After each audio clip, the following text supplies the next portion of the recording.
Hello everyone, greetings from PayTabs technical support team. In this series, you will learn how to integrate with PayTabs through our PT2 APIs endpoints. And we will walk you through the first integration type, which is the PayTabs hosted payment page. For the purpose of this series, we have created a very simple Laravel project to walk you through the integration process.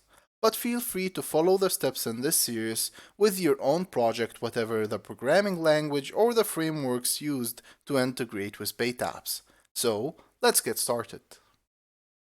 In this video, we are going to start managing our transaction, and the first way we are going to learn more about it in this video is the query transaction.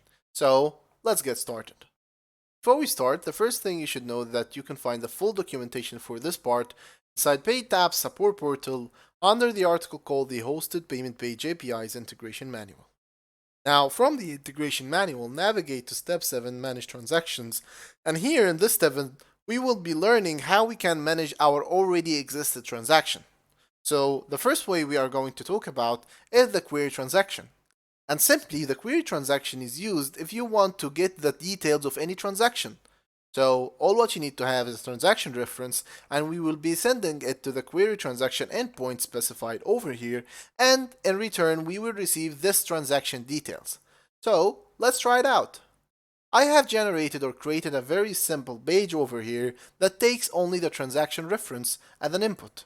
And inside my backend, I have generated the request payload for that, which contain only the profile ID and the transaction reference generated from the transaction reference or the request transaction reference.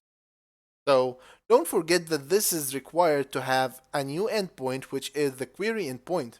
So as you can see inside my configuration file over here, let's navigate to the config file and PayTabs. I have created a new endpoint called query over here, which is for the query transaction, which will be called inside my client. Now we are ready to go. This is as simple as it looks. So let's get back to our code over here, and I will take any transaction from the previous transaction over here. I will just paste it inside my request and query it up. Now, as you can see in the response, you will receive all this transaction details, to the customer details, the payment result, the payment information.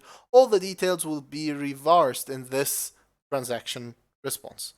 So you may use it for any business services you want. I have already here showed the cart ID and the cart amount and the transaction reference. I have dumped here all the response in order for you to view it, but you can use this response as far as you want. So let's move to the next way of managing our transaction.